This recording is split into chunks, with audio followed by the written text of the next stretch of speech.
What is going on, everybody? BobbyFi and Eric Sheethaber. We're going to be talking through this big baseball slate. This will be the last baseball slate I think that I cover for the main slates. I'll be doing the playoff stuff and everything like that. But obviously going to be focused on football on Sunday morning at 11 Eastern.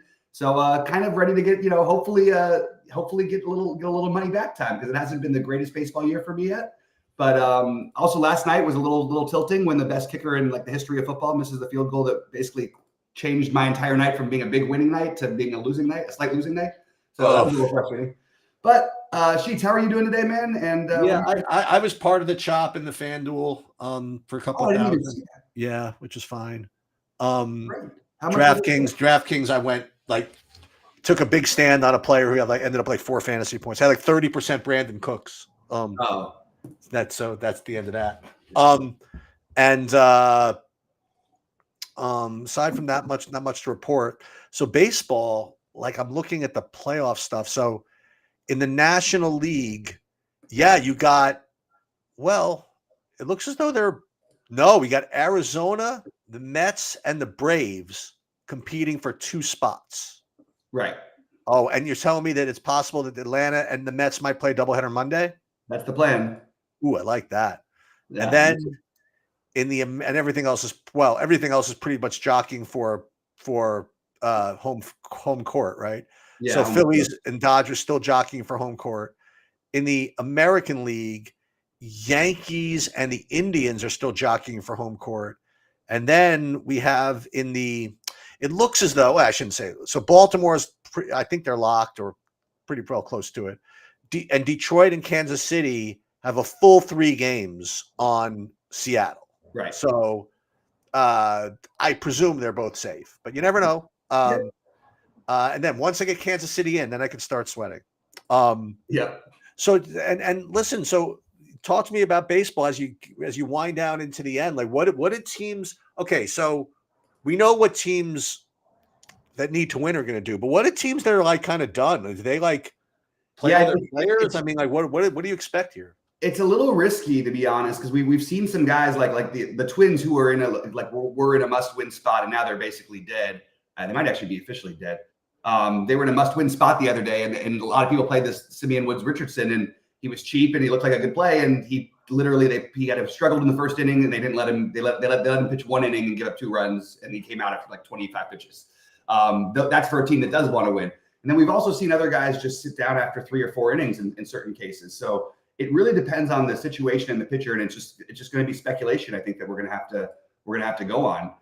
Fortunately, we do have a lot of people who are playing for something still, so those ones are easy. The ones without, though, another one was Tanner Houck. I think he threw 60 pitches the other night for the Red Sox. So are they going to let Pivetta go tonight against Tampa Bay for very long? It's a little risky, you know what I mean? So I think you got to kind of downgrade those guys a little bit just on speculation. Is there any MVP or Rookie of the Year, any battles to be drawn, or not really? There's nobody in the history I don't know who could compete much with the year Shohei and Aaron Judge are having. The Cy Young seemed pretty well decided as well. Who's going to win? Who's going to win the Cy Young? The Cy Young in the American League should be Skubal. Let me just double check the odds actually here.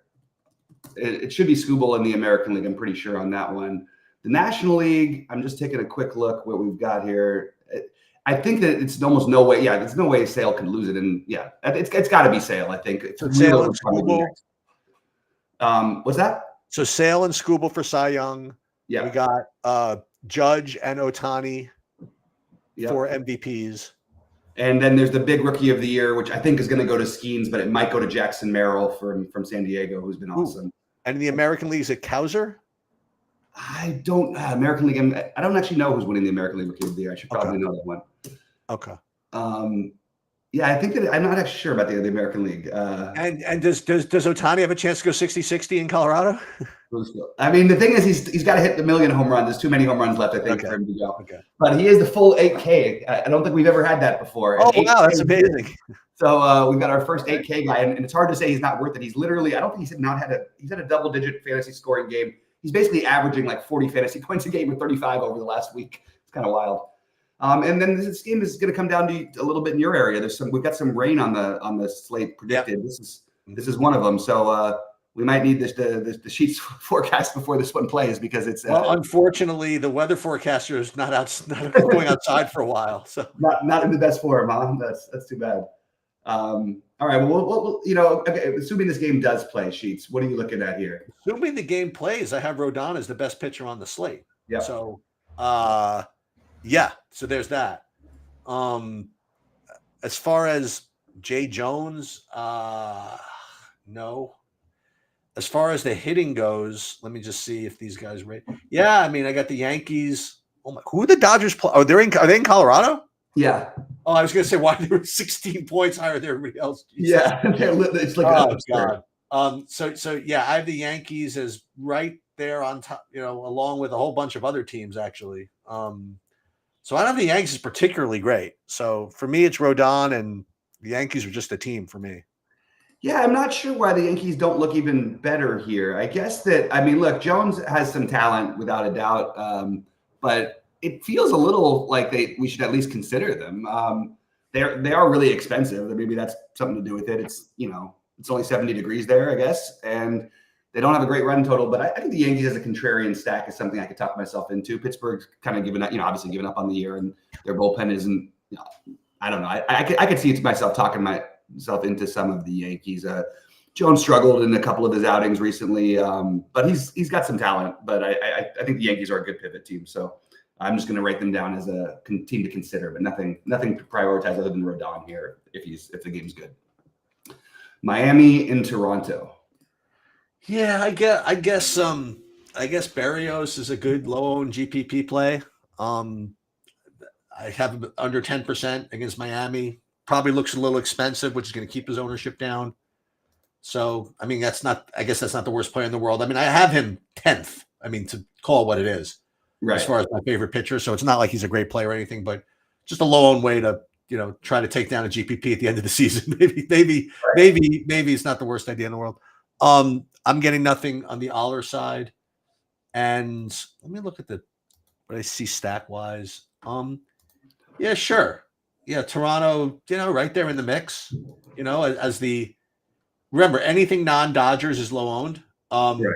So yeah, sure. I have the Dodgers actually to have Toronto right up there among, I have like 4 pivots from the Dodgers, and Toronto's definitely one of them. Be nice if they played that Class A again. Who that kid who's 26? He was 2,600 the other night. He put up like 25. So. Oh really? I like Toronto, man. I think this is a spot where I definitely can go after a little bit.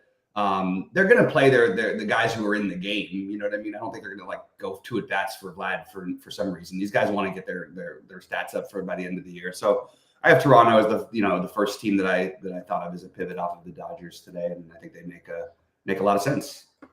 Who's this Luke's guy? Let's see. Yeah, he's supposed to be good. He hasn't done anything yet, but I don't think he's done anything yet. At least maybe he did yesterday when I wasn't paying attention. But I don't even know if they played yesterday. Just beware for lineups to come out a little differently. Maybe they expect. We haven't seen a good game out of Luke's yet, but he's got some talent, and that we'll see if that Class A gets in there. But either way, it's going to be a very cheap stack also. So definitely interested in Toronto. Scared me a little bit with your discussion about Pivetta because Pivetta, I have him rated right up there as one of the top. I mean, listen, to be honest, there's very little difference between my top nine pitchers actually. But Pivetta is definitely up there. I do have him projected at 22% owned or whatever, and then it's 7,900. So even that extra 100 from 8K to 7,900 probably going to drive a little more ownership there. If you tell me it's a possibility they don't run him out there the whole time, I mean, I don't know if I want to do it, but he certainly looks like a pretty decent enough play. Taj Bradley, I have him in the top 10 also, and I have him at probably half the ownership. So I actually don't mind that. Listen, tough park, tough everything. But again, when you got the Dodgers on the slate, you got to try to get different somewhere. And I'm not really getting to Tampa or Boston as far as hitting goes. Yeah, and look, Pivetta is a little bit more experienced than Houck, and I guess you could argue it different ways. But it is bizarre that Houck's last 2 starts where they weren't interested. Like he's given up. He pitched 4 innings the start before last, and he threw 60 pitches. and only pitched 4 innings. And then again, he'd only given up 1 run. He had given up only 1 hit against Toronto, and he threw 5 innings, and they took him out after 57 pitches the other day. Now, he is a young arm that they want and is a big part of their future. So maybe that's the argument for why why they didn't want to let him go, and maybe they would let Pivetta go. But it does feel a little risky, and it's just, I mean, I guess you're gonna have to embrace some risk this time of year.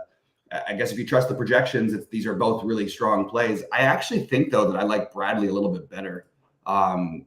This is not the same. I mean, look, there's always upside with the Red Sox. I feel like I see both angles of this one. I could see playing the Red Sox, and I could see playing Taj Bradley, but Bradley's gotten himself into trouble, and he hasn't gone deep into games as much recently, but he's got a ceiling. Boston's been striking out a ton. So I have both. I have interest in both these guys, but at least Bradley, I feel a little more comfortable that they're going to let him go. But maybe because of Pivetta's age, they don't really care as much, and maybe it was just a Houck thing. I really have a hard time judging with the Red Sox right now. But yeah, not getting to the hitting currently here. Although I don't think that it would be the worst idea in the world to maybe stack these guys depending on how the lineups look. I think the Red Sox might be a little bit cheaper than we think. So I'm looking for that. All right, Houston and Cleveland. I hope this isn't a preview of something, but it could be.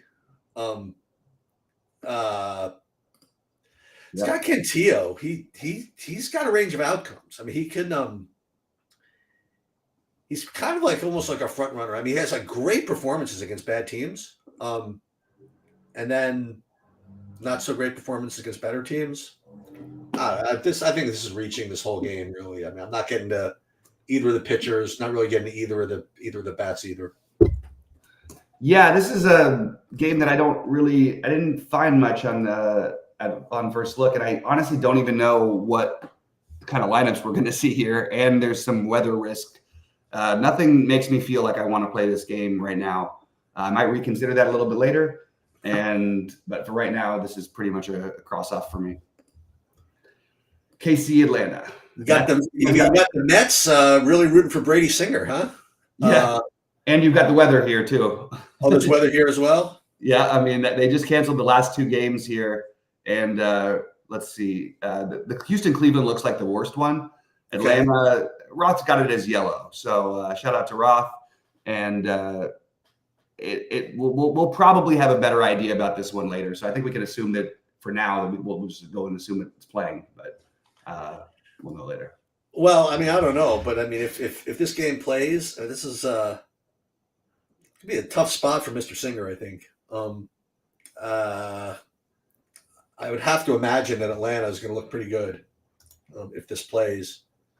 But strangely, it isn't.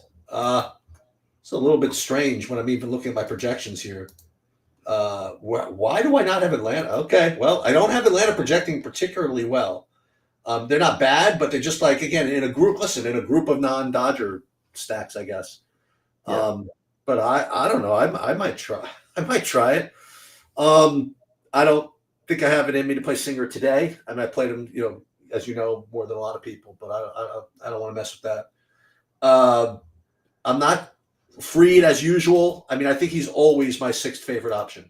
That's no matter no matter what's going on, and he's always half as owned as the most owned player, most owned pitcher. Yeah, whatever that is. So I have him 12% owned at 9,400, and decent enough matchup, I guess. But I don't think I'm going to do it. Yeah, I actually think that I will consider. Singer's on a long list of pitchers that I'm considering, and I'm not going to take him off of it. But again, I'm not sure if he ends up making it in, and I'm not sure if Fried ends up making it in. I don't think I want to mess with the hitting. There is, assuming that a game plays, you've got 13-mile-an-hour winds blowing in from right field. So not great hitting weather for the lefties. Shouldn't affect the righties as much. I mean, again, guys can hit opposite field home runs, so I don't want to make it sound like that. But as of right now, I'm more interested in the pitching here. I'm going to need to find some other stacks, because the only one I've liked so far really is Toronto. And I have enough respect for Singer to maybe just lay off the Braves a little bit. I think Singer think Singer is like one of the most underrated pitchers in baseball. I really do. I don't understand, it just as a real life pitcher, he's not a bad pitcher, and he gets treated. I've never seen him not have a 4.5 run implied run total against him. And right. His ERA on the season is 3.7. he's had really no offensive support at all this year. He's been probably better than the numbers say. All right, so we can move on to the Colorado game, the Dodgers in Colorado. Yeah, Dodgers are the top stack on the board, and they're going to be the most popular. And what's their run total? 7? I mean, yeah, it's going to be something like that. In GPPs, you probably don't want to play them on a 14-game slate, or at the very least, or 11 big huge slate.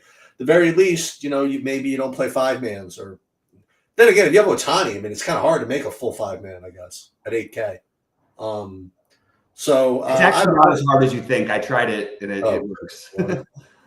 So I'm going to let the Sims kind of guide me here, but I'm probably not going to end up with too much of it, and they're just going to win. That's just my opinion. I don't think I'm going to play Gonsolin, or should we play Gonsolin? Wait, let's see. I don't know if it's going to be Gonsolin.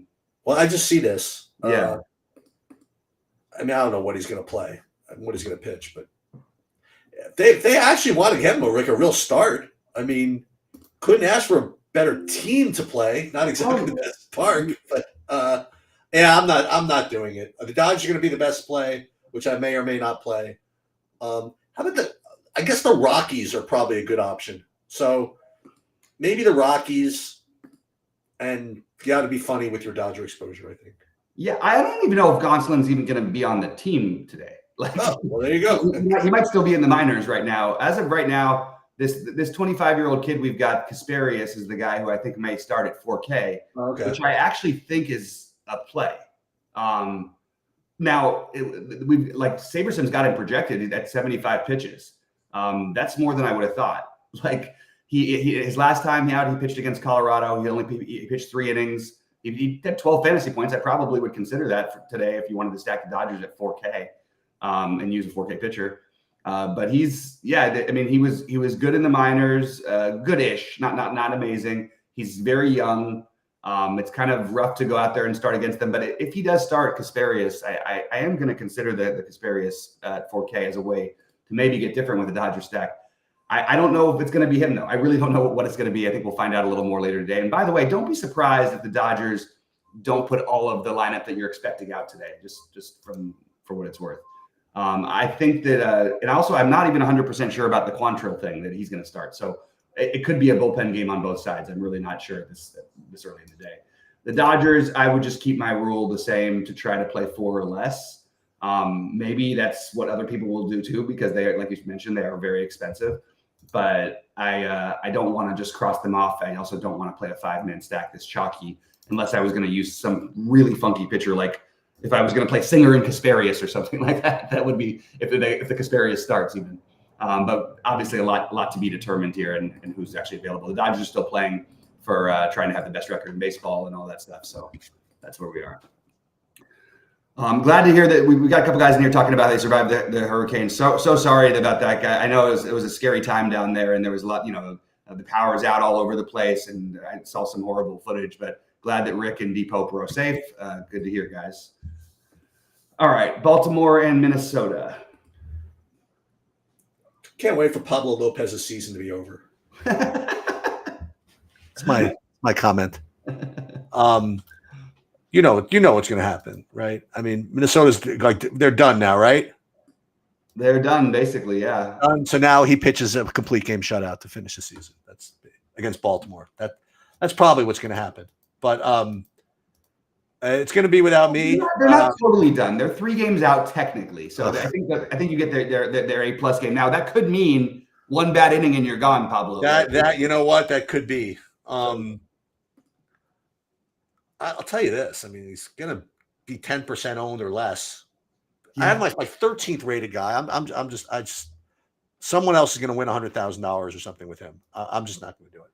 And I am not getting any Baltimore, and I'm also not getting to any Minnesota.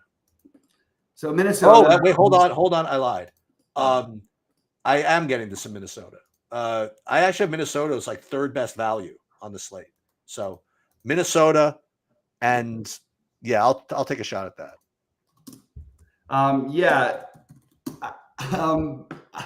I'm curious about this one because I just want to point out that Minnesota, I think they pinch hit like 6 guys the other day. I swear it was like a whole different team came in. So I just want to the warning has to come. If you're going to stack Minnesota, even if things are going well, you're losing Margot. You're probably losing Farmer. You're probably losing Austin Martin. You're probably losing Vasquez. And that's even if the lineup shakes out the way that we've got it projected. Who knows what they're actually going to do. I want to give the Twins a lot of credit because I think they've done a lot with a little. And I think they've been doing it consistently, partly by annoying us DFS players and pinch hitting everybody all the time. But it's been successful for them. They've been competitive because of it. So if their season's over, hats off to them for being solid enough. I've got an interesting, I have a little bit of interest in Lopez, a little bit of interest in the Twins, but the guy who I'm interested in most in this game is, look, the Twins are good against lefties, but because of what they do. But I think Povich is a really interesting get different play if you want to play the Dodgers. First of all, he's in a weird price tier. He's down to that 6,300. He's been on fire, and I'm not on fire. He's been really good for him. He's put up, 18, 20, and then 8 and 37 in his last 37 was against the White Sox. I'll take it with a grain of salt. But this guy's got a ceiling. He's been pitching more. He's been pitching better. Maybe they let Povich go a little bit today. I don't know. I think I can consider Povich as a way to get different on the slate. When all of these pitchers feel like they have huge question marks, why wouldn't I take a shot on the guy who's been solid and he's a kid who's been improving after a horrible, horrible start? Why is he in the big leagues type of start to the season? Maybe we let Povich. Maybe we play a little bit of Povich today. So look, I've got a huge long list of pitchers because it's such a high variance situation today. But Povich is on it, and maybe the Povich and Casparius for the Dodgers is the way to play the Dodgers full stack and get away with it. Anyway, just some thoughts I had. All right, next up we have, is it Mets in Milwaukee? Yeah, we have Mets and Milwaukee. Let me see. You got your guy on Manaea. What's that? You got your guy in Manaea. Yeah, he's one of the guys. I mean, again, I got to tell you, but he's gonna be. It looks like he's gonna be owned here. I have like 20% ownership for him. But he's a dude. He's in the mix. They need to win. So yeah.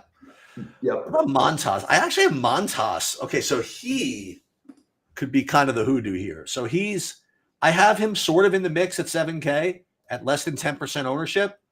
So this is going to be my initial idea is to play Montas against a team that's got to win. Maybe they're a little nervous swinging the bat.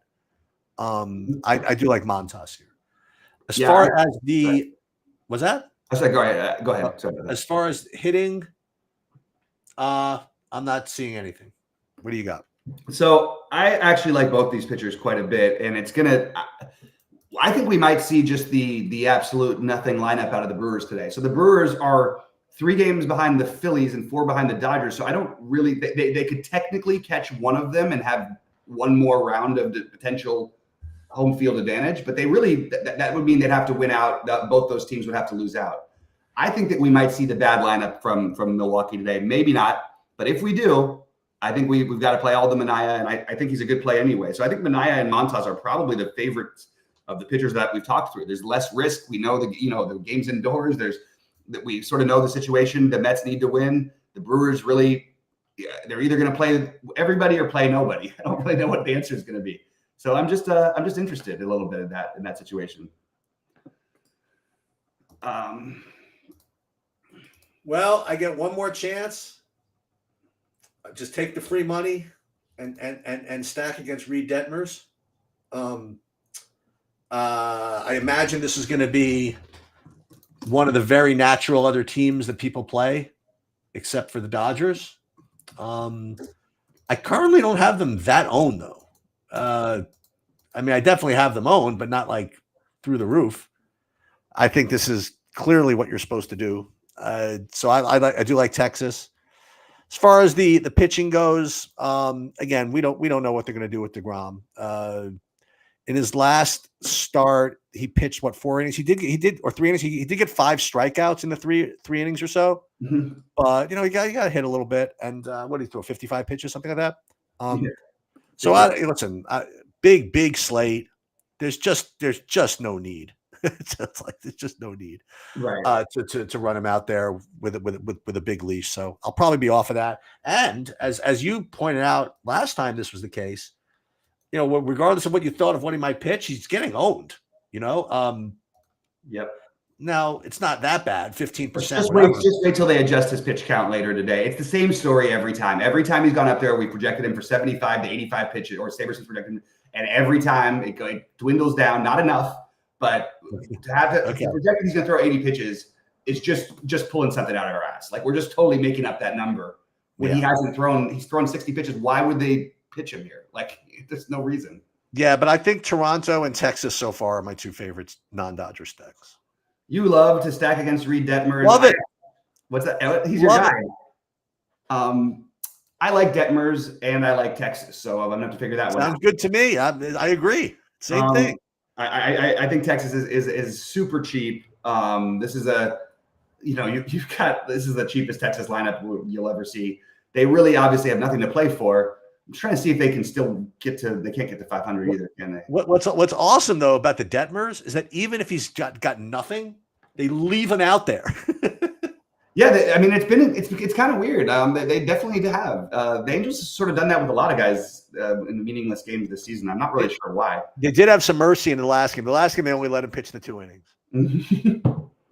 Well, yeah. So I think Detmers, and I think that. I think Texas, like you said, and I'm trying to think. I think it's too cute to do anything with the Angels, but I don't know what to do. Like I still think that because it's such a weird slate with so much variance, like maybe DeGrom is okay to take a shot. It just feels like the wrong thing to do. I don't feel quite as adamant that it's the wrong thing as I have in this past 2 starts. All right, San Diego and Arizona. So must-win game for Arizona. Merrill Kelly, it looks like, what does it say here? He came out on Saturday, this last week, due to a cramp. But I have to say that if they're throwing him out there and if he starts, I don't have him really projected as, hold on, do I even have a projection on him? I don't even have him projected. So I didn't even know that he was starting. But if he starts at 7,800 in a must-win game, in an impossible matchup, I might take a shot at this if you want to know the truth. And yes, he, like Reed Detmers, could give up 10 runs, I guess. But he was not going to give him 10 runs this time because in a must-win game, they're going to get him out of there. But nonetheless, if they get him out of there, you don't want him. I'm not getting to the Padres. I'm really not getting to Arizona either. But I'm not getting to Darvish either. I don't know. I don't have a projection on Kelly yet. Oh, God. I don't know. What do you think? This is a weird one. I agree. This is a game that is hard to figure out. So I don't know how, I don't know why we're I guess because he hasn't really thrown really deep. We haven't seen 100 pitches from Darvish in forever. It's been 87 was the highest, and that was his last outing. He also hasn't been he hasn't been great, and he hasn't been bad. I honestly think the right thing to do is to play the bats in this game. Both of these offenses are very good. I think the Padres are a sneaky stack here that I can talk myself into. They're familiar with Kelly. This is a good offense, and something else to do other than the Dodgers. I think we have to consider San Diego a little bit, and I don't think I can take these pitchers. They're for their prices. We would say, okay, these are interesting pivots because they're going to be 0% owned versus the other guys. I think it's okay. I just think these are remind everybody these teams don't strike out and they hit better than base. These are 2 top 5 offenses in baseball. I don't want to really mess with them on a big slate. I think I am kind of interested in the Padres as a stack. I think that's where I'm going to probably end up. And honestly, I think there's a decent chance they have a big night. Kelly's been pretty good against them in the past, outside of the fact that he's completely owned by Fernando Tatis. But even in his being decent, his strikeout rate is extremely low on a pretty large sample size. So I'm definitely more on the side of the San Diego stacks. And really, for those of you guys still betting baseball, I think the over is a very good bet in this game. All right, then we have Oakland, Seattle. Yeah, so you got to watch the coach speak, I guess, in this. So Luis Castillo is actually coming back off of the DL for this start in a complete must-win game, I imagine, isn't it? Or no? Yeah, but I mean, it's the same. They're basically done. They're saying the same thing as the Twins. Yeah, but I actually think that. Hold on. So when do these games happen? So if the Tigers and the Chiefs, Tigers and the Royals both win, will that knock out Seattle? It This will. is a great question, and will it make Castillo Right. not even play? Right. So if Detroit or Kansas City win, then Seattle is out. And if Seattle is out, I just do not want to play Luis Castillo at all. Yeah. I have to say though that like if they're in, they're just I don't know. It's 9,800 also. So, oh man, I do have him in a sick way. I have him projected pretty well. You know, like what 17 fantasy points, like everybody else. You know, literally like everybody else, and at 8% ownership. And no one's going to do this. I don't think. I don't know. What I do like is one more shot to play. Well, not one more because they're not going to be a playoff. So one last chance to play Seattle at home when it's a bad park. But you know, you get who's JP Sears on the other side. Yeah. Not that he's bad or anything, but he's a lefty. And I get one more shot to play Cal Raleigh from the right side of the plate and Julio Rodriguez and all these guys that have been good to me. So I'm going to do it. I do like Seattle. So again, just to sum up, I guess, Dodgers are clearly by 3 runs like the best play.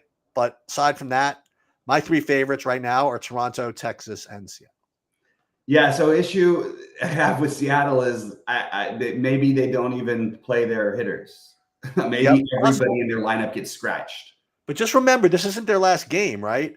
Right, but the season, I know, but it's after playing every day, it's the natural spot you'd get a break if you were eliminated mathematically. Okay. I think, but doesn't mean that it would be for everybody. It might just be for a few of the guys, but it might not be their best lineup. Sears has been pretty good against this team for what it's worth as maybe a contrarian thing. I don't think I can do the Castillo because I don't think they're going to let him go that long anyway. Maybe they will. It's not that it was only the 15-day DL. Like, I don't know. I'm wishy-washy on him, but I do think Seattle is a team that just because of the pricing and it's again, they strike out a lot. So people forget that they have a little bit of pop in this lineup. And especially since the All-Star break, since they made all those trades. So I definitely don't mind Seattle, but I don't know who's actually going to be playing for them. So that's the only concern I have. And we have one more game, by the way. We do. So St. Louis, San Francisco. No, I don't know what to tell you. I don't have anything. I'll take Nicholas. There you go. 5,500 to close out the season. I feel so unsure about every pitching, whether it's weather, whether it's situation, end of the season. Maybe I can just play the 5,500 pitcher against the San Francisco team that strikes out a lot. Occasionally, they're going to beat the shit out of you, but they still have a below 4 run total. You've got a 5,500 pitcher. There's not a huge amount of strikeout upside in this guy's life, but San Francisco can help you out with that. If he can maybe somehow find his way through 6 innings, he gives up a run or 2, 5 strikeouts, that's possible. I can talk myself into Nicholas a little bit. I don't really understand. I think it's going to be a bullpen game the other way. And St. Louis has just left, Colorado to go play in San Francisco. Not an ideal situation to stack. Could we make an argument for the Giants stack here? Like, I know I'm arguing for Nicholas. Why is it that every pitcher I like on this slate, I'm also interested in the stacks? I think you kind of can. Maybe Nicholas or the Giants are there because I feel very uncertain. I guess that sort of like you to sort of sum up my takes, like, my favorite stacks outside, look, I love the Dodgers, but I'm keeping it 4 or less. Toronto and Texas are probably my 2 favorites. I'm open to Seattle, San Diego, Yankees, and San Francisco. Sure. And I've got Nicholas, Detmers, Montas, Manaea, but that's some crew you got. I know. I'm trying something different, and I don't see why I can't spend down at pitching, which I know is going to lead me to more Dodgers. But maybe I'll just play some 4-4s with the Dodgers today or something like that. I do. I mean, the Dodgers have a run line like 2 runs higher than everybody else, basically. I don't know. I don't mind taking one more shot with them. So I mean, one more shot with some of these weird pitchers. If I want to play a funky, a normal Dodger stack, I can get funky with Nicholas and Detmers. That's not funky enough. I probably need to get the Kasperius and the Singer in there or something like that. But it's a weird slate, high volatility time of year. Maybe we, maybe, you know, it's going to be an interesting show at 6 Eastern. And I'm just warning everybody, if you're going to just leave your computer tonight, I'm just telling you, you're going to have players scratched 100%. We at Sheets, we had like 15 the other day after lunch. Oh, really? It was nuts. So it's time to keep an eye on all that stuff. And there was guys like double-digit owned who didn't even play, who weren't in the lineup because people didn't catch on to it. So just keep an eye out. High volatility time of year. Anything else, Sheets, before we get out of here? No, sounds good. Hope to see you at 6. All right, sounds good, buddy. I hope so. All right.